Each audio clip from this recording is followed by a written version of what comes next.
আর এখন এই এই এই মানে পচা সংস্কৃতি যে কত বিরক্ত করছে দিন দিন, যেখানে যাবেন সেখানেই ধুমধারাক্কা গান। আর গান শোনার মানুষের কিছু রুচি থাকে, কিছু গান ছিল না শুনলে তাও কিছুটা ভালো লাগে, তাই না? এমন কেউ নাই যে গান কানে যায় নাই, আছে না? এমন কোনো মানুষ নাই যে গান আসলে কখনো কানে যায় নাই। কানে যাবেই সবাই, কারণ সবাই তো ওপেনলি শোনে। কিছু কিছু গানের অ্যাটলিস্ট কিছু মান আছে, মানে শুনলে মনে হয় ঠিক আছে গান হচ্ছে, যদিও ওটা হারাম। এখন যেগুলো প্লে হয় দেখবেন, এমন কিছু মিউজিক, এমন কিছু ধুমধারাক্কা, গানের কোনো জাতি না, মানে শয়তান যে নাচছে ওর পাশে কোনো কোনো কোনো কি বলবো আসলে, কোনো সন্দেহ নাই ওর পাশে শয়তান নাচছে। এমন এমন সাউন্ড, আর যদি যা বলেন ভাই সাউন্ডটা একটু কমায় দেন, পাশে আলেম আছে বা মসজিদ আছে বা নামাজ হচ্ছে, আরো জোরে দিবে সাউন্ড। এদেরকে সামাজিকভাবে প্রতিহত করা দরকার। এদের বিরক্তি এত বেড়ে গেছে, মাঝে মাঝে এমন কিছু দিবস আছে, দিবসগুলো গানের জ্বালা রাত্রে ঘুম হয় না। মুমিন বান্দা ঈশার নামাজ পড়ে ঘুমিয়ে যাবে, শেষ রাত্রে উঠবে, ও সারা রাত ঘুমই হবে না এই গানের জ্বালায়। বিয়ে হবে দেখবেন ধুম ধারাক্কা গান লাগিয়ে দিয়েছে, একদম একটা ফ্ল্যাটের মধ্যে 10টা পরিবার আছে, ওর কোনো খেয়ালই নাই, ও একাই পরিবার, ছাদের উপর যাবে ধুম ধারাক্কা গান বাজাবে, মাশাআল্লাহ এই বরকত নিয়ে জীবন শুরু করছে। এই অভিশাপ নিয়ে জীবন শুরু করলে বৈবাহিক জীবন সুখী হবে? তো শয়তানের আনুগত্য দিয়ে জীবন শুরু করেছে দেখবেন। আবার দিয়ে এমন সময় অনেক কিছু কনসার্ট হয় দেখবেন, স্টেজে এমন ভাবে নাচানাচি করে মনে শুয়োর আর বারণ নাচছে। হ্যাঁ, হাদিসে এই শব্দ এসেছে, আমার উপর রাগ করবেন না। নবী সাল্লাল্লাহু আলাইহি ওয়াসাল্লাম বলেছেন, যারা এই উম্মতের মধ্যে মাদককে হালাল করে নিবে, বাদ্যযন্ত্রকে হালাল করে নিবে, এবং যারা নর্তকী নাচাবে এবং মিউজিক্যাল ইনস্ট্রুমেন্টের সাথে এদের গভীর সম্পর্ক থাকবে, একদিন সকালে আল্লাহ পাক এদেরকে বানর আর শুয়োর বানিয়ে দিবেন। একদম টাটকা হাদিস, আখিরুজ্জামানের হাদিস। পড়ে দেখেন, আলেম ওলামাকে জিজ্ঞাসা করেন, হাদিসটা না থাকলে আমার নাম বদলায় ফেলাবো। এই হাদিসও আছে। এটা কি ফিজিক্যালি হবে? আমার কাছে মনে হয় না ফিজিক্যালি হবে, আল্লাহু আলাম, আল্লাহ ভালো জানেন। আমার কাছে মনে হয় না যে ফিজিক্যালি হয়তো বা হবে না, ইন্টারনালি তারা বানর আর শুয়োরের মতো হয়ে গেছে, আমার কাছে তাই মনে হয়। ভিতর থেকে স্বভাবগতভাবে দেখবেন বানর আর শুয়োরের মতো করছে। তো কি করবেন? এখানে ঈমান নিয়ে আপনি চলবেন কি? নূর কি জিনিস বোঝাতে গিয়ে আপনাকে এই কথাগুলো বললাম। আপনি 10টা দিন ইতিকাফ করে তারপরে এই পরিবেশে যান, আপনি আল্লাহর নূর নিজেই বুঝতে পারবেন, আল্লাহর নূর কি জিনিস, আধ্যাত্মিকত্ব কি জিনিস। আপনার কাছে এগুলো ভালো লাগবে না, আপনার মন, আপনার কান শুনতে চাইবে না, আপনার চোখ দেখতে চাইবে না। আর এগুলোতে থাকতে থাকতে থাকতে থাকতে যদি এগুলোকে স্বাভাবিক মনে হয়, তাহলে বুঝবেন আপনার কলবে নূরের ছিটা ফোটাও নাই, কলব আগেই মরে শেষ হয়ে গেছে। এখন আমাদের কলব এই অবস্থায় আছে। আমাদের চারপাশে এগুলো দেখছি না, গান বাজনা, বাদ্যযন্ত্র, মাদক, বেহায়াপনা, অশ্লীলতা, বেপরদামি, পর্নোগ্রাফি, ব্লু ফিল্ম, সব তো দেখছি নিত্যদিন, প্রতিদিন দেখছি। তো এগুলো দেখে যেহেতু আমাদের মনের মধ্যে কোনো রিয়াকশন আসে না, বুঝতে হবে মন কিন্তু নাই, dead. We are living with a dead heart. আমরা একটা মৃত হৃদয় নিয়ে ঘুরছি আর কি, আর কিছু না। এখন এই হৃদয়ে ঝাঁকি দিবে কিভাবে? এই অবস্থায় মৌত আসলে কি হবে? মৌতের কষ্ট খুব বেশি হবে। মৃত কলব অবস্থায় যদি মৌত চলে আসে, তাহলে মৃত্যুর যন্ত্রণাটা খুবই কঠিন হবে। কত কঠিন হবে আমি একটা হাদিস দিয়ে বুঝাচ্ছি। আমি এই হাদিসের নাম্বার এখন বলতে পারছি না, কারণ অনেকদিন আগে হাদিসটা পড়েছি, বাট আমি হাদিসটা পড়েছি। এবং যদি কেউ দলিল চান আমি আপনাকে প্রাইভেটলি দিতে পারবো ইনশাআল্লাহ। কোনো একজন নবী আল্লাহকে বলেছিলেন যে আমি বারজাখের মানুষের সাথে যোগাযোগ করতে চাই। কেমন আছে বারজাখের, বারজাখ বোঝেন তো, পরকালে বারজাখের মানুষ কিরকম আযাব, কিরকম শাস্তি ভোগ করছে, আল্লাহ আমি একটু দেখতে চাই। একজন ব্যক্তি, মেবি উনি মুসা আলাইহিস সালামের যুগের বা ঈসা আলাইহিস সালামের যুগের, আমার ঠিক মনে পড়ছে না, এ দুজনের একজন হতে পারেন। আল্লাহ পাক দেখালেন একজনকে যে এই ব্যক্তি খুবই রুগ্ন, ক্লান্ত, মানে দেখে মনে হচ্ছে তিনি খুবই পেরেশানির মধ্যে আছে। তাকে নবী জিজ্ঞাসা করছেন, একজন নবী জিজ্ঞাসা করছেন, তুমি কি অবস্থায় আছো, কেমন আছো? তো সে বলছে যে আমার মৌত হয়েছে আজকে থেকে 1000 বছর আগে, আমার মৌত হয়েছে আজকে থেকে 1000 বছর আগে, এখন পর্যন্ত মৌতের যন্ত্রণা আমার যায় নাই। আমার কথা কি বুঝতে পারলেন ভাই? যার কলব যত মৃত, রূহ কবজ করার সময় তত শাস্তি হবে, তত বেশি কষ্ট হবে। যার কলব যত পবিত্র, রূহটা অত সুন্দর করে আস্তে করে বের হয়ে চলে আসবে ইনশাআল্লাহ। যেমন কলসি থেকে পানি ঢাললে যেমন হয়, এভাবে রূহটা বের হয়ে চলে আসবে। কলব পরিষ্কার না থাকলে এটা হবে না। এগুলো আধ্যাত্মিক মারেফতি কথা নয়, কিন্তু বিষয়টা এই যে আমরা অনেকে আবার এগুলোকে বানিয়ে দিয়েছি পীর মুর্দি, তাই না? এবং নেগলেক্ট করি যেগুলো পীর মুর্দি বয়ান করবেন না, এসব পীর মুর্দি বলে বিষয়টা না। বিষয়টা হচ্ছে আত্মশুদ্ধি। আর একজন পীর যদি একজন মানুষকে আত্মশুদ্ধির পথে নিয়ে যেতে পারেন, বিষয়টা কখনো খারাপ করে দেখার কিছু নাই। একজন মানুষ যদি আরেকজন মানুষকে আত্মশুদ্ধির পথে নিয়ে যেতে পারেন, এটাকে খারাপ করে দেখার কিছু নাই। হ্যাঁ, এগুলোর নামে আমরা অনেক কিছু তৈরি করেছি যেগুলোর হয়তো অস্তিত্ব নাই। এটার নামে আমরা অনেক কিছু তৈরি করেছি, নিজেরা বানিয়ে নিয়েছি। এগুলো হয়তো আপনি বলতে পারেন যে হ্যাঁ এগুলো সুন্নাহসম্মত হচ্ছে না ইত্যাদি, কিন্তু আত্মশুদ্ধির এই প্রক্রিয়াটাকে আপনি ডিসকারেজ করতে পারেন না। আর আত্মশুদ্ধি আল্লাহওয়ালা মানুষের কাছে না আসলে হবে না। আত্মশুদ্ধির এই বিষয়গুলো এই কিছু কাজ করা এবং কিছু কাজ বর্জনের সাথে জড়িত আছে। আবারও বলছি, এই বিষয়গুলোতে জড়িত থাকলে আপনি আত্মশুদ্ধি পাবেন না। যেমন মাদক, পর্নোগ্রাফি, হারাম মেয়ের সাথে জেনার সম্পর্ক, হারাম বান্ধবী, হারাম অ্যাফেয়ার্স, সুদের সাথে সম্পৃক্ত থাকলে, মনে রিয়া থাকলে, অহংকার থাকলে, গীবত তহমত করলে, এই ধরনের কাজ, বেপরদামি বেহায়াপনার মতো থাকলে, মিউজিকের সাথে থাকলে, জুয়ার সাথে থাকলে, বা এই দুনিয়ার জীবনটাকে খেলতামাশার মতো গ্রহণ করেছেন, আল্লাহর হুকুম আহকামে পরোয়া করছেন না, আজকের দিনটা এনজয় করে নিন, কালকের কি পাতা, এমন আকীদা আদর্শে যারা বিশ্বাসী, এদের মনের মধ্যে আত্মশুদ্ধি আসবে না। আল্লাহ পাক আমাদের সবার কলবগুলোকে পরিষ্কার করুন, পরিপূর্ণরূপে আত্মশুদ্ধি অর্জন করার তৌফিক দান করুন, এবং যে কাজগুলো করলে আল্লাহ পাক আমাদের কলবে আল্লাহ নূর দান করবেন, সেগুলো বেশি বেশি করার তৌফিক আল্লাহ পাক দান করুন। আমিন। একটা এক্সাম্পল দেই, অন্য জায়গায় যাচ্ছি। দেখেন, ইবলিস কি কম জ্ঞানী ছিল? সে কি কম ইবাদত করেছে আল্লাহর? ইবাদতের ক্ষেত্রে, জ্ঞানের ক্ষেত্রে সে তো অতুলনীয় হয়ে আছে। প্রচুর ইবাদত করেছে, প্রচুর জ্ঞানী।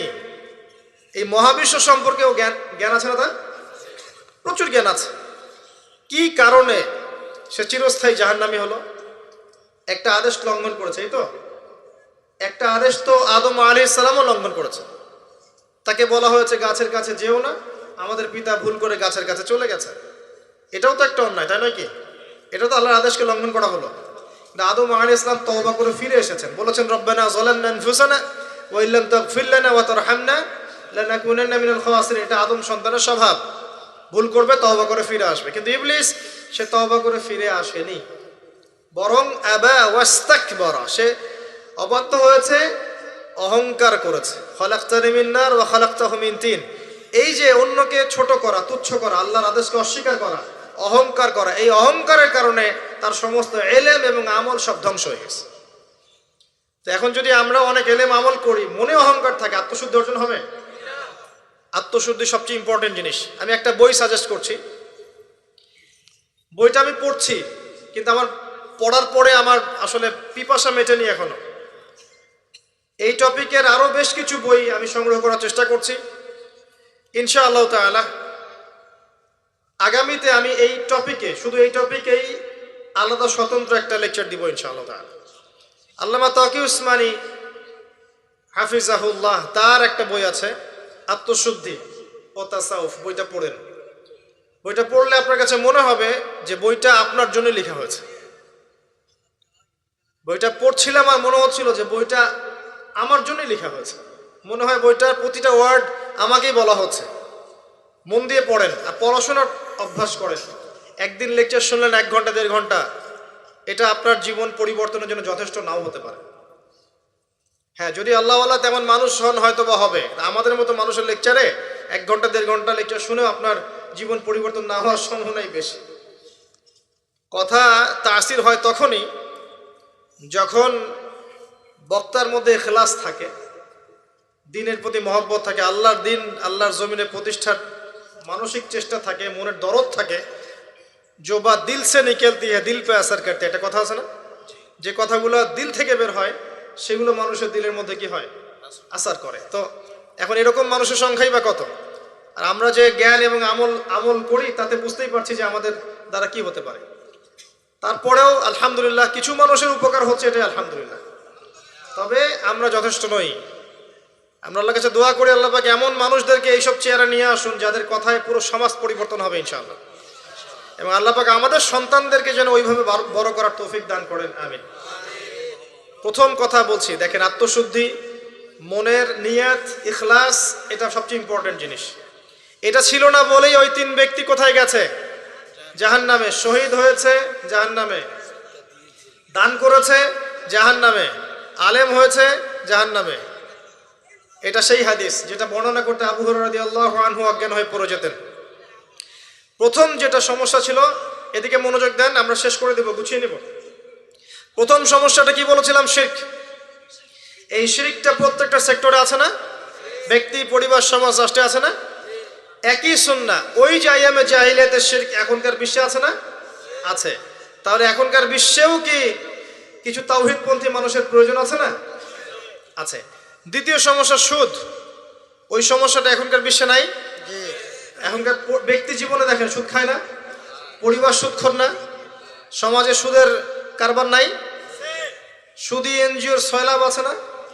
আছে না? ছোট্ট ছোট্ট গ্রাম বাদ পড়েছে সুদ থেকে? টপ টু বটম কোনো গ্রাম বাদ পড়েছে? পড়ে নাই। বৈশ্বিক ক্ষেত্রে সুদী ব্যাংকিং সিস্টেম নাই, এবং এগুলোর সাথে আমরা জড়িত নই কি? আর নবী সাল্লাল্লাহু আলাইহি ওয়াসাল্লাম কি বলেন নাই, 4 শ্রেণীর মানুষকে আমি লানত করলাম, যে খায় সুদ, যে সুদ দেয়, যে সাক্ষী থাকে, আর যে লেখে। 4 শ্রেণীকেই তিনি লানত করেছেন। নবীর অভিশাপ নিয়ে কেউ হাউজে কাউসারের পানি পাবে? নবী সাল্লাল্লাহু আলাইহি ওয়াসাল্লামের অভিশাপ নিয়ে কেউ কবরে উত্তর দিতে পারবে? সত্যি তাই মনে হয় আপনাদের? আর নবী যাদেরকে অভিশাপ করবেন তাদের জন্য কি নবী সুপারিশ করে জান্নাতে নিয়ে যাবেন? এত সহজ না, এত সহজ না। নবীর লানত কি জিনিস এটা আমরা পরকালে বুঝতে পারবো। আমল করেছে, আমল শোনেন, আমল করেছে, অনেক নেক আমল করেছে, কিন্তু আমলগুলোর মধ্যে বেদাত ছিল। কি ছিল?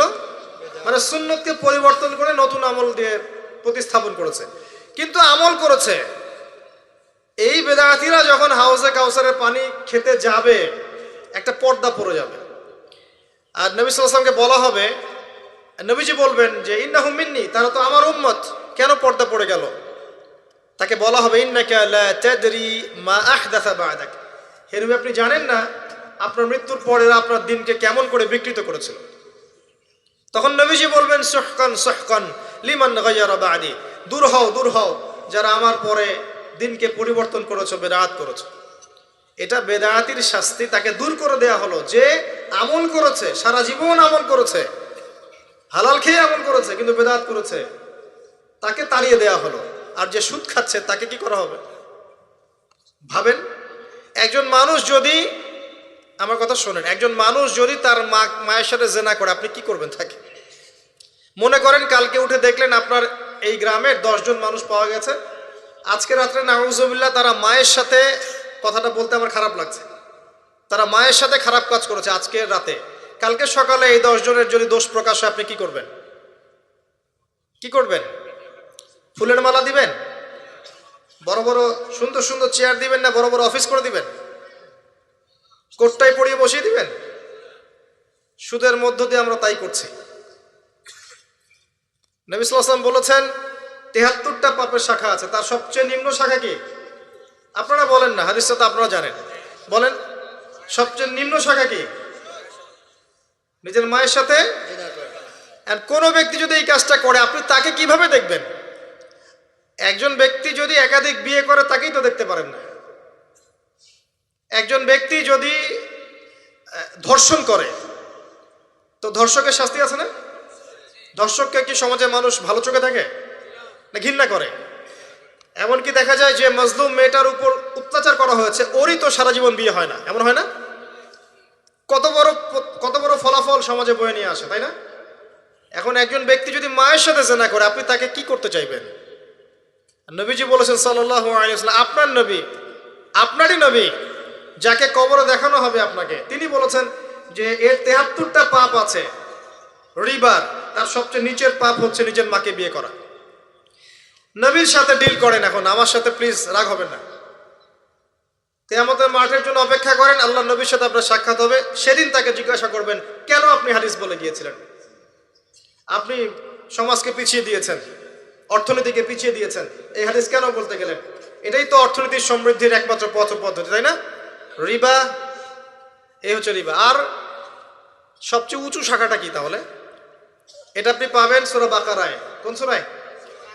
আয়াত নাম্বার 279 থেকে শুরু করে পড়া শুরু করবেন, দেখবেন ওখানে আল্লাহ পাক বলেছেন, ইয়া আইয়ুহাল্লাযীনা আমানু, হে মুমিনগণ, ইত্তাকুল্লাহ, আল্লাহকে ভয় করো, ওয়া যারু মা বাকিয়া মিনার রিবা, সুদ ছেড়ে দাও, সুদ ছেড়ে দাও। আল্লাহ বলছেন ইল্লাম তাফআল, তোমরা যদি এটা না করো, ফাযানু বিহারবিন মিনাল্লাহি ওয়া রাসূলিহি, তাহলে আল্লাহ এবং তার রাসূলের সাথে যুদ্ধের ঘোষণা শুনে রাখো। এটা সবচেয়ে উঁচু লেভেল। আল্লাহ এবং তার রাসূলের সাথে কারো যুদ্ধ হচ্ছে মনে করেন, কথার কথা, আপনি কার পক্ষ নেবেন? এটা আমরা বলছি ঠিকই, আল্লাহ এবং তার রাসূলের সাথে যুদ্ধ হচ্ছে, কিছু মানুষ তার সাথে যুদ্ধ করছে। মনে করেন রাসূল সাল্লাল্লাহু আলাইহি ওয়াসাল্লাম জীবিত আছেন, একদিকে দাঁড়িয়ে আছেন, কথার কথা, এবং তার অপোজিশনে ধরেন 1 লক্ষ মানুষ দাঁড়িয়ে আছে, যাদের হাতে অত্যাধুনিক মারণাস্ত্র আছে, নবী সাল্লাল্লাহু আলাইহি ওয়াসাল্লামের হাতে কিচ্ছু নাই, তিনি একা মনে করেন, আপনি তার উম্মত। এখন আপনি এই যুদ্ধে কার পক্ষে দাঁড়াবেন? কথা বুঝতে পারছেন? আমরা এখন কার পক্ষে দাঁড়িয়ে আছি জানেন? ওই মানুষদের পক্ষে যারা অস্ত্রশস্ত্র নিয়ে নবীর এগেনস্টে দাঁড়িয়ে আছে। আমাদের উচিত ছিল নবীর পক্ষে, আল্লাহর পক্ষে দাঁড়ানো। আমরা এই রিবার মধ্য দিয়ে তার বিপক্ষে দাঁড়িয়ে আছি। সূরা বাকারা পড়ে দেখেন, এটা আমার কথা না, একটা কথা বানিয়ে বলে নাই, একটা কথা এদিক ওদিক যাবে না ইনশাআল্লাহ। এটাই লেখা আছে কোরআনে, ওয়াইল্লাম তাফআলু ফাযানু বিহারবিন মিনাল্লাহি ওয়া রাসূলিহি। যে কোনো আলেমকে জিজ্ঞাসা করেন, যে কোনো মাযহাবের, এই কথাই বলবেন, যদি সাহস থেকে থাকে, সৎ সাহস। আরেকটা প্রজাতি বের হবে, এর নাম ইয়াজুজ আর মাজুজ। নাম শুনেছেন? এই যে এই সূরার মধ্যেই আছে, এই সূরা কাহাফের কথা বললাম না, সূরা কাহাফের পিছনের দিকে আছে, ইন্না ইয়াজুজ ওয়া মাজুজ মুফসিদুনা ফিল আরদ। যুলকারনাইন বাদশার কথা পড়বেন, তিনি এই যে দেয়াল নির্মাণ করে দিয়েছিলেন লোহা এবং তামা দিয়ে, মনে আছে, পড়েছেন? আচ্ছা, এই ইয়াজুজ আর মাজুজ যখন বের হবে, পৃথিবীর পানি খেয়ে শেষ করে ফেলে দিবে একেবারে। এর এত বেশি হিংস্র হবে যে এদের সাথে লড়াই করার মতো ক্ষমতা কোনো মানুষেরই থাকবে না। এমনকি ঈসা আলাইহিস সালামেরও নয়। ঈসা আলাইহিস সালাম তুর পাহাড়ে চলে যাবেন মুসলিমদেরকে নিয়ে, তুর পাহাড়ের ভিতরে মুসলিমরা সেখানে লুকিয়ে থাকবে, পৃথিবীর মেসাকার অবস্থা হয়ে যাবে, পৃথিবীর পানি খেয়ে শেষ করে ফেলে দিবে হিংস্র প্রজাতি। তখন ঈসা আলাইহিস সালাম আল্লাহর কাছে দোয়া করবেন, আল্লাহ এই বিভৎস জাতিকে ধ্বংস করো। আল্লাহ রাব্বুল আলামিন তখন ওই ইয়াজুজ আর মাজুজের এই কাঁধে, ঠিক কাঁধের মাঝখানে একটা ভাইরাস জন্ম দিবেন। কি জন্ম দিবেন? ওই যে বলি না মহামারীর ভাইরাস, অমুক ভাইরাস তমুক ভাইরাস, এই ভাইরাস আরও সামনে আছে বাকি এখন। ওই ভাইরাসে, ওই পোকায়, ওই ব্যাকটেরিয়া বা যেটাই হোক আল্লাহ পাক যাই দিবেন, এতে করে ইয়াজুজ আর মাজুজের পুরো প্রজাতি ধপ ধপ ধপ করে মারা যাবে। মানে এটা ছোঁয়াচে রোগ হবে। কি রোগ হবে? ছোঁয়াচে। ঠিক যেমন আমরা একটু করোনা দেখলাম না, একজন থেকে আরেকজন, একজন থেকে আরেকজন, এরকম জিনিস চলবে আরও বিশ্বে। আর এখনকার নতুন রিসার্চ হচ্ছে, ওই সাইবেরিয়া অঞ্চলের যে বরফগুলো আছে না, ওর নিচে এই 1 লাখ বছর, 1.5 লাখ বছর, 2 লাখ বছর আগের ভাইরাসগুলো নতুন করে জায়গা শুরু করেছে এখন। হ্যাঁ, এগুলো বিজ্ঞানীরা বলছেন যে এগুলো আবার কোন দিন জানি পৃথিবীতে আত্মপ্রকাশ করা শুরু হয়। সব কিছুই ঘটবে। বিশ্বটার খুব রহস্য আছে, বিশ্বটার অনেক রহস্য আছে। আল্লাহ পাক এগুলো খেলার ছলে সৃষ্টি করেন নাই, পরীক্ষা। লিয়াবলুয়াকুম আইয়ুকুম আহসানু আমালা, আল্লাহ পাক বলেছেন। এরপরে ইয়াজুজ আর মাজুজের সব প্রজাতি মারা যাবে। নবীজি বলছেন জমিনে কোনো জায়গায় ফাঁকা থাকবে না, সমস্ত জায়গাতেই ওদের দেহ পড়ে থাকবে। আল্লাহু আকবার। এরপরে ঈসা আলাইহিস সালাম আল্লাহকে বলবেন, আল্লাহ জমিনটাকে পবিত্র করে দাও। আল্লাহ পাক কী করবেন জানেন? বড় বড় নখরওয়ালা, বড় বড় নখ আছে, নখ দেখেছেন? বড় বড় নখ, বড় বড় নখওয়ালা একটা স্পেশাল প্রজাতির পাখি আল্লাহ পাঠাবেন। কি পাঠাবেন? পাখি। এটা কোন পাখি, কি নাম আমরা জানি না, মহাবিশ্বের কোন জায়গা থেকে আসবে তাও জানি না, পৃথিবীতে আসে কিনা তাও জানি না, আল্লাহ পাঠাবেন। আবাবিল, তয়রন আবাবিল যখন আল্লাহ পাখি পাঠিয়েছিলেন না, ও আরসালা আলাইহিম তয়রন আবাবিল, আসলে ওই পাখির নাম কিন্তু আবাবিল না, আবাবিল মানে হচ্ছে ঝাঁকে ঝাঁকে। তো ওই পাখি কি আর দেখা গেছে? ওই রকম করে পাথর কেউ নিক্ষেপ করেছে? আর ঠিক এরকম করে এই এক শ্রেণীর পাখি আল্লাহ পাঠাবেন যাদের নখগুলো খুব বড় বড় হবে, বিশাল বিশাল নখ। এই নখগুলো দিয়ে তারা দেহগুলোকে উঠাবে, উঠিয়ে নিয়ে কোথায় যে ফেলে দেবে আল্লাহ ভালো জানে। সুবহানাল্লাহ, আল্লাহু আকবার। আল্লাহ পাক বিশ্বে কত কি বাকি রেখেছেন এখন। এরপরে আল্লাহ পাক কি করবেন জানেন? আল্লাহ পাক বৃষ্টি বর্ষণ করবেন, এত বেশি বৃষ্টি হবে, এত বৃষ্টি হবে, জমিন ধুয়ে পরিষ্কার হয়ে যাবে। হাদিসে আসছে জমিন একদম চকচক করবে, জমিনটা পরিষ্কার হয়ে চকচক করতে থাকবে। এরপরে কারণ ওই ভাইরাস তো ধুইতে হবে না, ভাইরাসকে ধুয়ে সাফ করতে হবে। তারপরে ঈসা আলাইহিস সালামের সময়ে বলা হচ্ছে, তার সময়ে একটা ডালিম দেখেছেন কি না? আনার ডালিম, এই ডালিমের যে খোসা হয় না, এই ডালিমের খোসার নিচে একটা পুরো পরিবার আশ্রয় নিতে পারবে। কি বুঝলেন?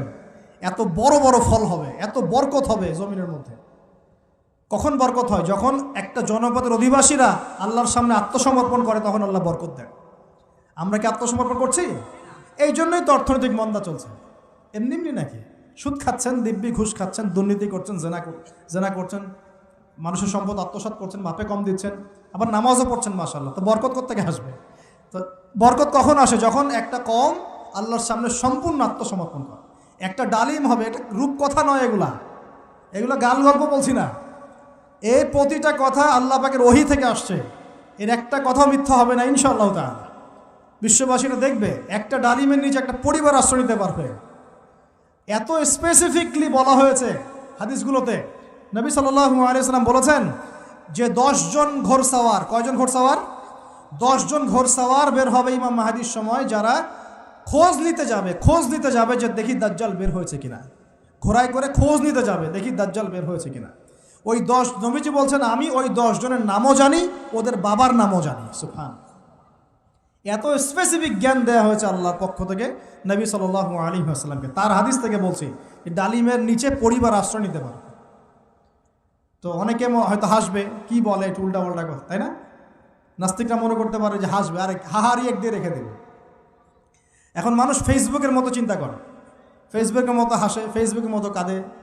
মানুষ এখন রোবটিক হয়ে গেছে, ঠিক আছে? আচ্ছা, তো এরপর কি? এরপরে বরকতের এই সময়টা শেষ হয়ে যাবে কখন? যখন মানুষ আবার সেই জেনা, পাপ, শিরিক, কুফর এগুলোতে লিপ্ত হবে। আল্লাহ রাসূল বলছেন এমন একটা মানুষও বাকি থাকবে না, একটা মানুষও না যে খালি লা ইলাহা ইল্লাল্লাহ কালিমাটা পড়তে জানে, এমন একটা মানুষও বাকি থাকবে না। বলেন নাউযুবিল্লাহ। ওরা হবে এই পৃথিবীর সবচেয়ে নিকৃষ্ট মানুষ, ওদের চেয়ে নিকৃষ্ট কোনো মানুষ এই পৃথিবীতে হবে না। এখনও কি এরকম সময় আসে নাই? এখন কি লা ইলাহা ইল্লাল্লাহ আছে না? পূর্ণাঙ্গ প্রয়োগটা নাই, কিন্তু কালিমা তো আছে কি না? তখন নবীজি বলছেন এমন একটা যুগ আসবে যে লা ইলাহা ইল্লাল্লাহ বলার মতো একটা মানুষ খুঁজে পাওয়া যাবে না। আর মানুষ রাস্তাঘাটে কুকুরের মতো জেনা করবে। রাস্তাঘাটে কুকুর যেমন সঙ্গম করে না রাস্তাঘাটে, ওই রকম করে মানুষ রাস্তাঘাটে জেনা করবে। ওই সময়ে আল্লাহ রাব্বুল আলামিন পশ্চিম দিক থেকে সূর্য উঠাবেন। কোন দিক থেকে? সূর্য সত্যি পশ্চিম দিকে উঠবে। পৃথিবী একদিকে ঘুরছে না এখন, কে জানে আল্লাহ পাক পৃথিবীর ঘূর্ণন থামিয়ে উল্টা দিকে ঘোরাতে পারেন না? অবশ্যই পারেন। আল্লাহ পাকের জন্য এটা খালি বলা, কুন ফায়াকুন, হও হয়ে যাও, ব্যাস। পুরো বিশ্বের বড় বড় ডিপার্টমেন্টগুলো কারা নিয়ন্ত্রণ করছে? আমরা নিয়ন্ত্রণ করছি? জি না। এমনকি খ্রিস্টানরাও নিয়ন্ত্রণ করছে না, বরং ওরাই নিয়ন্ত্রণ করছে। আপনাকে গভীরে ঢুকতে হবে। তো তার মানে সে আত্মপ্রকাশ না করলেও তার অনুসারীরা তো মাশাআল্লাহ শক্তিশালী হয়ে গেছে কিনা? তার মানে সময় কাছে না দূরে? কাছে। এটা বোঝার জন্য কি ভবিষ্যৎবাণী করা লাগে? গণক হওয়া লাগে? জ্যোতিষী হওয়া লাগে? এটা বোঝার জন্য কোরআন সুন্নাহর সাথে শেষ জামানা স্টাডি করলেই হয়। Economics, world affairs, history study করলেই বুঝতে পারেন, হৃদয়ের চোখ খুলে যাবে ইনশাআল্লাহ তাআলা। আল্লাহ পাক বোঝার তৌফিক দান করুন। এখন সে বের হয়ে বিশ্বটাকে শাসন করবে ঠিকই, কিন্তু তার সাথে লড়াই করার ক্ষমতা ওই সময় মুসলিমদের থাকবে না। তখন আল্লাহ পাক পাঠাবেন ওই যে সত্যিকারের মাসিহ ঈসা আলাইহিস সালাম। কাকে পাঠাবেন? তিনি নামবেন সিরিয়ায়। কোন দেশে? সিরিয়ার দামেস্কে তিনি নামবেন। 2 জন ফেরেশতার কাঁধে ভর দিয়ে, তখন তার চুলগুলো দিয়ে টপ টপ করে মুক্তার মতো পানি ঝরতে থাকবে, এমনটা হাদিসে বলা হয়েছে। সুবহানাল্লাহ, সুবহানাল্লাহ। এত স্পেসিফিকলি হাদিসে বলা হয়েছে, এটা হবে, এইটা হবে, ওইটা হবে, একদম স্পেসিফিকলি। তারপরে ঈসা আলাইহিস সালাম তিনি যখন ওই মুসলিমদেরকে পেয়ে যাবেন, তাকে ইমামতি করতে বলা হবে। ঈসা আলাইহিস সালাম বলবেন, না, আমি ইমামতি করতে পারবো না। ইমামতি এই উম্মতের জন্যই করা হয়েছে। বলেন সুবহানাল্লাহ। আমাদের ইমাম ইমামতি করবেন, তিনি পিছনে মুক্তাদি হবেন। একজন নবী মুক্তাদি হবেন আর ইমাম ইমামতি করবে, চিন্তা করতে পারেন? এরপর নামাজ শেষ হওয়ার পরে বলবেন তিনি, দরজা খুলে দাও, দরজা খুলে দাও। এটার ব্যাখ্যা আমার কাছে মনে হয় হয়তোবা তখন অবরোধ থাকবে, অবরোধটাকে তিনি ভেঙে দিতে বলবেন, হয়তোবা, আল্লাহ ভালো জানেন। কারণ দরজা খুলে দেওয়া এর ব্যাখ্যা কী হতে পারে? কিসের দরজা খুলে দাও, কিসের বাঁধন খুলে দাও? নিশ্চয় একটা বাঁধনে মুসলিমদেরকে বেঁধে ফেলা হবে। তিনি ওটার বিরুদ্ধে মুসলিমদেরকে ঝাঁপিয়ে পড়তে বলবেন। তখন দাজ্জালের সাথে তার দেখা হবে। কোন দাজ্জাল? সত্যিকারের দাজ্জালের সাথে ঈসা আলাইহিস সালামের দেখা হবে, এবং ঈসা আলাইহিস সালামকে দেখা মাত্রই দাজ্জাল গলতে শুরু করবে। কি করবে? গলতে শুরু, লবণ যেমন গলে যায় না তাপ দিলে, এমন করে গলতে শুরু করবে। এবং ঈসা আলাইহিস সালামের নিঃশ্বাসে আল্লাহ পাক একটা অন্যরকম ক্ষমতা দিবেন। ঈসা আলাইহিস সালামের নিঃশ্বাস যতদূর পর্যন্ত যাবে দাজ্জাল পালাতে থাকবে। তার নিঃশ্বাস গিয়ে দাজ্জালের গায়ে লাগা পরে দাজ্জাল ওইখানেই মারা যাবে। আল্লাহ পাক এই শুধু তাকে নয়, তার সমস্ত অনুসারীদেরকে আল্লাহ পাক সেখানে মেরে ফেলবেন ইনশাআল্লাহ। মুসলিমদের হাতে। কার হাতে? মুসলিমদের হাতে। এটার জায়গাটা মেনশন করা আছে, বাবেলুদ নামক জায়গা। কোন জায়গা? বাবেলুদ। যান গুগল সার্চ করে দেখেন বাবেলুদ কোন জায়গায় আছে। আমি বলে দিব না, দেখেন কোন জায়গায় আছে, কারা ওটা নিয়ন্ত্রণ করছে দেখেন। ওইখানে দাজ্জাল মারা যাবে, মানে সত্যিকারের মাসিহের হাতে মিথ্যা মাসিহ মারা যাবে ইনশাআল্লাহ, ঠিক আছে? এবং তার অনুসারীদের পতন হবে। এরপরে ঈসা আলাইহিস সালাম এই ক্ষমতাটা দখল করবেন এবং সারা বিশ্বে তিনি শান্তি শৃঙ্খলা কায়েম করবেন। একজন ন্যায়পরায়ণ শাসক হবেন ইনশাআল্লাহ তাআলা। এবং তিনি নতুন কোনো শরীয়ত নিয়ে আসবেন না, উম্মতে মুহাম্মাদের শরীয়ত কায়েম থাকবে ইনশাআল্লাহ। এরপরে 40 বছর তিনি রাজত্ব করবেন। কত বছর? 40 বছর। এবং তার বিবাহ শাদীও হবে এবং তার ইন্তেকালও হবে। তাকে দাফন করা হবে নবী মুহাম্মদ সাল্লাল্লাহু আলাইহি ওয়াসাল্লামের ঠিক পাশেই। আল্লাহু আকবার। ঠিক তার পাশেই দাফন করা হবে। এরপরে মানুষ আবারও খারাপ হওয়া শুরু করবে। কেমন খারাপ হবে? ও আচ্ছা, মাঝখানে একটা কথা বলতে ভুলে গেছে। ব্যাস, আমি কয়েকদিন আগে রিপোর্ট দেখেছি, পৃথিবীর নিচে কিন্তু আগুনের স্তর আছে। আচ্ছা, জানেন তো পৃথিবীর নিচে আগ্নেয়গিরিগুলো আছে। পৃথিবীর ভিতরেও একটা ঘূর্ণন হয়, সেই ঘূর্ণনের দিক পরিবর্তন হচ্ছে দিন দিন, এমনটা রিপোর্ট এসেছে। দেখেন, আপনি ইন্টারনেট ঘাটাঘাটি করেন। আর অনেকে রিপোর্ট করছে যে পৃথিবী আগে যে গতিতে ঘুরতো, এখন পৃথিবীর ঘূর্ণন গতি একটু বেড়ে গেছে। দেখেন রিপোর্ট দেখেন, ঘূর্ণন গতি বেড়ে যাওয়ার মানে হচ্ছে টাইম দ্রুত পাস করবে। আর শেষ জামানার হাদিস এটাও আছে, সময় দ্রুত পাস করবে, আছে না? এটা হাদিস আসছে। তো প্রিয় ভাইরা, এই সময় মানুষ খারাপ হওয়া শুরু করার পরে এমন খারাপ হবে, আল্লাহর নাম নেওয়ার মতো কোনো মানুষ থাকবে না, আল্লাহ আল্লাহ বলার মতো কোনো মানুষ থাকবে না। তখন পশ্চিম দিক থেকে সূর্য উঠবে। কিভাবে কিয়ামত হবে? নবীজি বলছেন, একজন ব্যক্তি পানি খাওয়ার জন্যে পাত্রটাকে মুখের সামনে নিবে, পানি গিলতে পারবে না, কিয়ামত হয়ে যাবে। নাউযুবিল্লাহ। ইযা ওয়াকাআতিল ওয়াকিআ লাইসা লিওয়াকাআতিহা কাযিবা আল কারিআতু মাল কারিআ ওয়া মা আদরাকা মাল কারিআ। আছে না? আম্মা ইয়াতাসাআলুন আনিন নাবাইল আযীম। কত সূরা আছে কিয়ামত সংক্রান্ত, পড়ে দেখেন। ইযা যুলজিলাতিল আরদু জিলজালাহা ওয়া আখরাজাতিল আরদু আসকালাহা ইযা শামসু কুওয়িরাত ওয়া ইযা নুজুমু কাদারাত। এই সূরাগুলো পড়ে দেখেন। আম্মা পারার শেষ পারাটা, যেটা 30তম পারা, এর সূরাগুলো পড়ে দেখেন। কিয়ামত চোখে দেখতে পারবেন ইনশাআল্লাহ। সিংহায় ফুঁক দেওয়া হবে। আল্লাহ পাকের ফেরেশতার এত ক্ষমতা আল্লাহ দিয়েছেন, একটা ফুয়ে পুরো মহাবিশ্ব ধ্বংস হয়ে যাবে ইনশাআল্লাহ। চারটাখানি কথা নাকি? দ্বিতীয় ফুৎকারে আবার সবাইকে জীবিত করা হবে। এবং এই যে দুনিয়ার জীবনটা আমরা কাটাচ্ছি, এই 30, 40, 50, 60, 100 বছরের জীবন, এই জীবনের এক একটা হিসেব আল্লাহর সামনে দাঁড়িয়ে সেদিন দেওয়া লাগবে। অতএব এই দুনিয়ার জীবনটাতে প্রস্তুতি গ্রহণ করি, 5 ওয়াক্ত নামাজ পড়ি, যাকাত দেই, কালিমা বোঝার চেষ্টা করি, আল্লাহ তাওহীদ শিখি, জানি, বুঝি, নবীর সুন্নত অনুযায়ী আমল করি, হালাল খাই, পরিবার গড়ি, মানুষকে সৎ কাজে দাওয়াত দেই, অসৎ কাজে নিষেধ করি, ইসলামকে আল্লাহর জমিনে প্রতিষ্ঠা করার চেষ্টা করি। আল্লাহ পাক যা দিয়েছেন, জানমাল, সময়, শ্রম, আল্লাহ পাক যা দিয়েছেন, ক্ষমতা, প্রতিপত্তি, সম্পদ, এগুলোকে আল্লাহর দিনের জন্য ব্যয় করি। ইনশাআল্লাহ দুনিয়া সফল হব, পরকালে সফল হবে ইনশাআল্লাহ আযজা ওয়া জাল। আল্লাহ পাক আমাদের সবাইকে সমকালীন ফিতনাগুলো সম্পর্কে সচেতন থাকার তৌফিক দান করুন এবং এই রমজান, আসন্ন রমজানে পরিপূর্ণরূপে ইবাদত করার তৌফিক দান করুন এবং এই ইবাদত এবং শিক্ষাগুলোকে সারা বছর ধরে রাখার তৌফিক দান করুন এবং জামানা সম্পর্কে সচেতন থেকে আগামী দিনে যা হবে সেভাবে পদক্ষেপ নেওয়ার তৌফিক আল্লাহ পাক দান করুন, আমিন। কিন্তু এই যে মেয়ে, তুমি যে 8-10টা ছেলের সাথে জেনা করেছো, তোমার ইজ্জতের কি হবে? তোমার যে সতীত্ব তুমি নষ্ট করেছো, তুমি তো বিয়ের পর কোনো ঘরে গেলে সে হাজবেন্ডও বুঝতে পারবে তুমি আর সতীসাধী নও। তখন তোমার কি হবে? আর এটা যে এত ভয়াবহ মহামারী আকার ধারণ করেছে না, যে অনেক ক্ষেত্রে দেখা যায় স্বামী অফিসে যাওয়ার সাথে সাথেই বয়ফ্রেন্ড বাসায় হাজির। এই যে বাক্সে বন্দি জীবন বললাম, বাক্সে বন্দি ফ্ল্যাটের ভিতরে তো ঢুকলে আর বোঝা যায় না ভিতরে কি হচ্ছে। কত ফ্ল্যাটে যে জেনা হয় এখন এই শহরে আল্লাহ ভালো জানে। এই ফ্ল্যাটের প্রত্যেকটা ইঞ্চি ইঞ্চি মাটি আল্লাহর কাছে সাক্ষী দিবে। যেখানে যে মাটিতে বসে অবিবাহিত যুবক যুবতী জেনা করেছে আর বিবাহিত যুবক যুবতীরা এবং এই স্বামী স্ত্রীরা জেনা করেছে, এর ইঞ্চি ইঞ্চি মাটি আল্লাহর কাছে কথা বলবে। এর ইঞ্চি ইঞ্চি মাটি আল্লাহর সামনে কথা বলবে। ইয়াউমাইযিন তুহাদ্দিসু আখবারাহা, সেদিন তুহাদ্দিসু আখবারাহা, জমিন তার খবর বলবে আল্লাহর কাছে। জমিনের কোথায় কোন পাপ হয়েছে সব বলে দিবে। এই জমিনে এখানে দাঁড়িয়ে জেনা করেছে, ওইখানে দাঁড়িয়ে মদ খেয়েছে, ওইখানে কাউকে খুন করেছে, জমিন বলে দিবে। একটা কথা এখানে মাঝখানে বলে দেই, যারা অবিবাহিত যুবক যুবতী আছো, এই লেকচার তোমরা যারা শুনছো, তোমাদের মধ্যে কেউ যদি জেনা করে থাকো, অবিবাহিতর কথা বলছি, তোমাদের কাঁধের মধ্যে এখন 100 বেত্রাঘাতের শাস্তি ঝুলে আছে।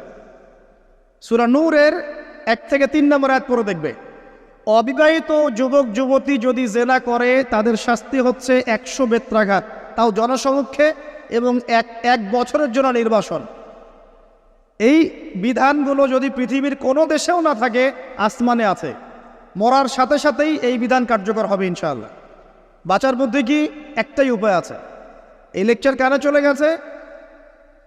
অনতিবিলম্বে অজু করবে, অজু করে খালেসভাবে রাতের শেষ রাতে জায়নামাজ বিছাবে, জায়নামাজ বিছিয়ে আল্লাহর সামনে দাঁড়িয়ে 2 রাকাত নামাজ পড়বে, পড়ে নিজের পাপের কথা স্মরণ করে চোখ দিয়ে দরদর করে পানি ফেলে দিবে, আল্লাহকে সেজদায় গিয়ে বলবে, আল্লাহ আমি জেনা করেছি, আমাকে মাফ করে দাও, আমার এই পাপের কথা কেউ জানে না, তুমি জানো, মাফ করে দাও। এই মাফ নেওয়ার পরে আবার ওই যার সাথে করেছেন ওর সাথে আবার লিঙ্ক আপ করার চেষ্টা করেন না। আসো আমরা জেনা করেছিলাম, আসো বিয়ে করে নেই, এটা সলিউশন না। জেনা করেছেন, আগে তওবা করে ফিরে আসতে হবে, তারপরে পুরো জীবন ইসলামিক লাইফ লিড করতে হবে। আল্লাহ যদি দেখেন যে হ্যাঁ আপনি ঠিকঠাক তওবা করে আল্লাহর কথা চলছেন, আল্লাহ তখন আপনাকে নেককার স্ত্রী দিবে ইনশাআল্লাহ। এই এই এই একমাত্র রাস্তা যুবকদের জন্য এবং যুবতীদের জন্যও। যুবকরা না হলে পার পেয়ে যেতে পারে, কারণ একটা কথা সমাজে প্রচলিত আছে না, যে ছেলে মানুষের ইজ্জত তো সহজে যায় না, গোপন হয়ে গেছে, কেউ জানে না, আল্লাহ মাফ করে দিয়েছেন, সে হয়তো পার পেয়ে গেল। কিন্তু এই যে মেয়ে, তুমি যে 8-10টা ছেলের সাথে জেনা করেছো, তোমার ইজ্জতের কি হবে? তোমার যে সতীত্ব তুমি নষ্ট করেছো, তুমি তো বিয়ের পর কোনো ঘরে গেলে সে হাজবেন্ডও বুঝতে পারবে তুমি আর সতী সাথী নও। তখন তোমার কি হবে? বিবাহিত যারা আছে, এই যে দেবর আর ভাবি, এই যে শালি আর দুলা ভাই, মধুর সম্পর্ক না এগুলা?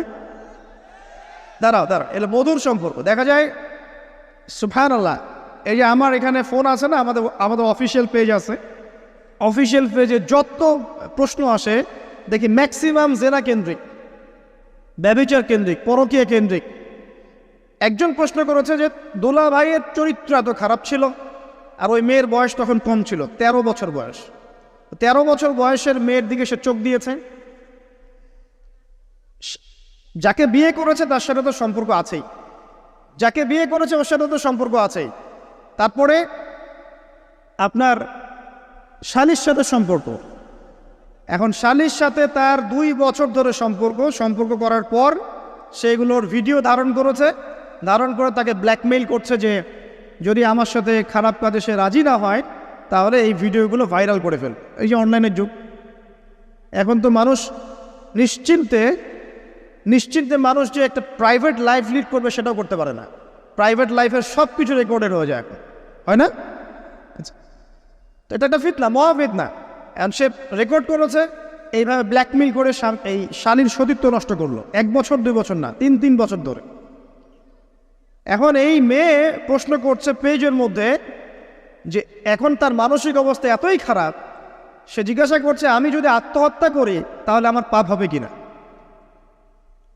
এই মেয়েটা যদি আপনার বোন হতো কি করতেন?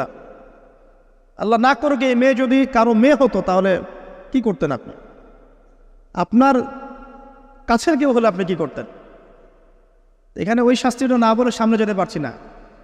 শোনেন, যারা বিবাহিত ব্যক্তি হওয়ার পরেও পরকীয়া করেছেন, বিবাহ করার পরেও পরকীয়ার পাপে লিপ্ত ছিলেন বা এখনও আছেন, জেনে হোক না জেনে হোক করেছেন, অথবা এটা জেনে করেছেন যেটা একটা খারাপ কাজ তারপরেও করেছেন, রাসূলুল্লাহ সাল্লাল্লাহু আলাইহি ওয়াসাল্লামের হাদিস এবং আল্লাহ পাকের কালাম অনুযায়ী তাদের শাস্তি হচ্ছে কোমর পর্যন্ত মাটিতে পুঁতে ফেলে পাথর নিক্ষেপ করে রজম করে হত্যা করা। ইসলামিক যদি কোনো রাষ্ট্র থাকতো বা এটা যদি হতো, বা এটা যদি ইমামুল মাহদির যুগ হতো বা ওমর রাদিয়াল্লাহু আনহুর যুগ হতো, তাহলে এই শাস্তির বাইরে আপনি চলতে পারতেন না যদি এটা প্রমাণ হতো। এই শাস্তি যদি দুনিয়াতে কার্যকর নাও হয়, আপনি যদি তওবা না করে মারা যান, তাহলে কিয়ামতের মাঠে এই শাস্তি আপনি ভোগ করবেন। খুব মজা লাগছে পরকীয়া করতে। সকালে একটার সাথে, দুপুরে একটার সাথে, আজকে একজনের সাথে রাত কাটান, কালকে আরেকজনের সাথে রাত কাটান, খুব মজা পাচ্ছেন। রাত্রেবেলা মদ খান আর হোটেলে রাত কাটান, সকালবেলা আবার অফিসে যান। আমাদের শহরের এগুলা কালচার কোত্থেকে আসলো? এই শহরকে পবিত্র করবে কে এবং এই শহরের আসল রূপগুলো স্পষ্ট করবে কারা? খুব মজা পাচ্ছেন এগুলোতে। সুবহানাল্লাহ। একটা বিষয় বুঝাই, ইসলামে কেসাস আছে, কেসাস। মনে করেন আমাকে কেউ হত্যা করেছে, আপনি তাকে হত্যা করতে পারবেন। মনে করেন আপনি কাউকে হত্যা করেছেন, ঠিক আমাদের লজের মতো, কেউ যদি কাউকে হত্যা করে তাকে ফাঁসি দেওয়া হয় না, এরকমই কেউ যদি কাউকে হত্যা করে, ইসলামের বিধান কেসাস করা, মানে হাতের বদলে হাত, চোখের বদলে চোখ, কানের বদলে কান, নাকের বদলে নাক, জানের বদলে জান, যদি প্রমাণ হয়। কিন্তু এখানেও হত্যাকারীর বাঁচার সুযোগ আছে। কিরকম? মনে করেন আপনি আমার পরিবারের কাউকে হত্যা করেছেন, আল্লাহ না করুক। এখন আপনি এসে আমাকে ক্ষমা চাচ্ছেন যে আমার ভুল হয়ে গেছে, আমি মুক্তিপণ, রক্তপণ দিব, আমাকে মাফ করে দেন। এখন আমাদের পরিবারে কি আপনাকে বললো ঠিক আছে আপনাকে মাফ করে দিলাম, আপনার কেসাস করার দরকার নেই, আপনি রক্তপণ দিয়ে দেন, তাহলে আপনি বেঁচে থাকার সুযোগ পেলেন। কথা বুঝতে পারছেন? একটা হচ্ছে মুরতাদ। মনে করেন কেউ ইসলামের কিছু বিষয়কে অস্বীকার করেছে, তাকে জেলখানায় বন্দি করে রাখা হবে, সুযোগ দেওয়া হবে যে আপনি কি এগুলো জেনে শুনে বলেছেন নাকি এর উপর অটল থাকবেন না ফিরে আসবেন। সে যদি বলে না আমি তওবা করলাম, আমি এগুলো থেকে ফিরে আসলাম, ও বেঁচে থাকার অধিকার পেয়ে গেল। কিন্তু বিবাহিত ব্যক্তি যারা ব্যভিচার করেছে, বিবাহিত ছেলে বা মেয়ে ব্যভিচার করেছে, তওবা করে যদি ফিরেও আসে, রজমের শাস্তি থেকে বাঁচার কোনো সুযোগ নেই। আল্লাহর কাছে ক্ষমা চান, ইস্তেগফার করেন। জেনার ফলশ্রুতিতে সমাজে মহামারী নেমে আসে। জেনা, পরকীয়া, অশ্লীলতার কারণে সমাজে এমন সব রোগ ব্যাধির উদ্ভব হয় যেগুলো কখনো ছিল না। এই শহরটা জেনার শহর। আমাদের এই ঢাকা শহর জেনার শহর। আপনাকে এটা বোঝার জন্য আমার লেকচার না শুনে আপনি পেপার পত্রিকা ঘাটেন, অনলাইন সার্চ করেন, দেখবেন এই শহরে আনাচে কানাচে জেনা হয় এবং ওপেন জেনা হয়, মানুষ জেনাকে হালাল মনে করে। এই শহরের যুবক যুবতী যারা একে অপরের সাথে বয়ফ্রেন্ড গার্লফ্রেন্ড কালচারে লিপ্ত আছে, এটাকে তারা হালাল মনে করে, কেউ হারাম মনে করে না। কত বড় সাহস দেখায়। আর রাস্তা দিয়ে আমরা হেঁটে গেলেও বয়ফ্রেন্ড গার্লফ্রেন্ড এসে আমাদেরকে সালাম দেয়, হুজুর আমাদের জন্য একটু দোয়া করেন। তো প্রত্যেকটা পার্কে পার্কে যাবেন, এই যে আপনাদের রেস্টুরেন্টগুলোতে যাবেন, দর্শনীয় যে স্পটগুলো সেখানে যাবেন, দেধার সে জেনা হচ্ছে, জেনা আর জেনা। আমি এই যুগের কথাই বলছি। নবী সাল্লাল্লাহু আলাইহি ওয়াসাল্লাম বলছেন, আমাদের নবী বলছেন, আমার উম্মতের একটা অংশ, সবাই না, আমার উম্মতের একটা অংশ অবশ্যই জেনাকে হালাল করে নেবে, অবশ্যই মদকে হালাল করে নেবে, মদ পান করবে কিন্তু মদের নাম অন্য দিবে, এবং তারা গান বাজনা বাদ্যযন্ত্র নর্তকীদেরকে হালাল মনে করে নিবে।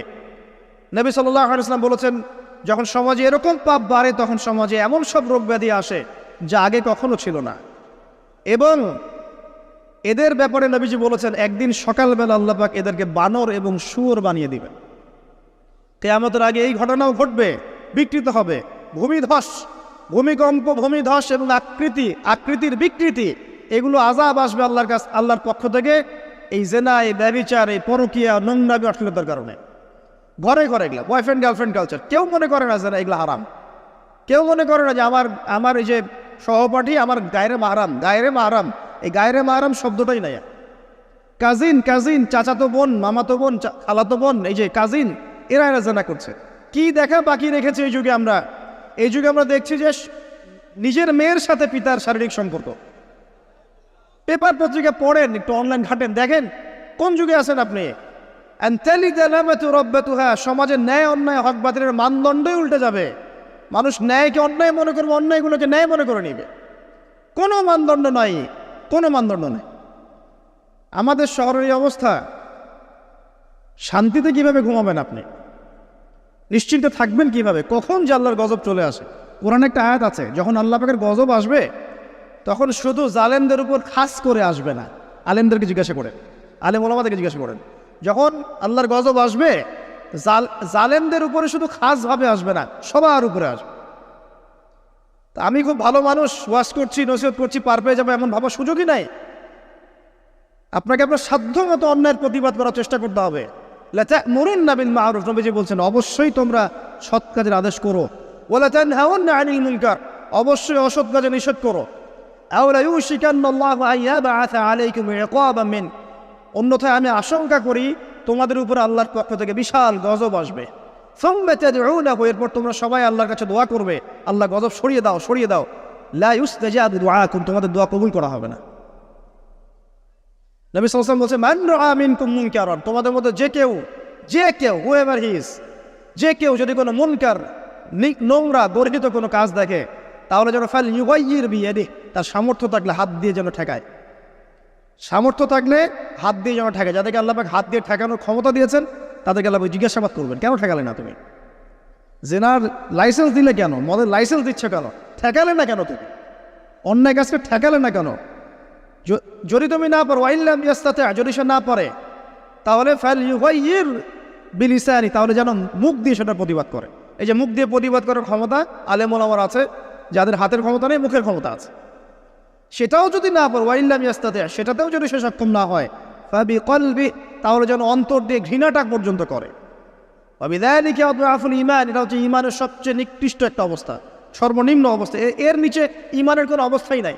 তার মানে অন্যায় দেখে আমাদের যাদের মনে কোনো ফিলিংসই কাজ করছে না, তার মানে আমাদের ঈমান নাই আসলে। সহজ কথা, ঈমানের সেই তেজ নাই আমাদের মধ্যে। আসুন, একটা ব্যাখ্যা এটাও হতে পারে সমাজে ন্যায় অন্যায় হক বাতিলের মানদণ্ড উল্টে যাবে। একটা জায়গায় যাচ্ছি, তার আগে একটা কথা বলতে ভুলে গিয়েছিলাম। এখন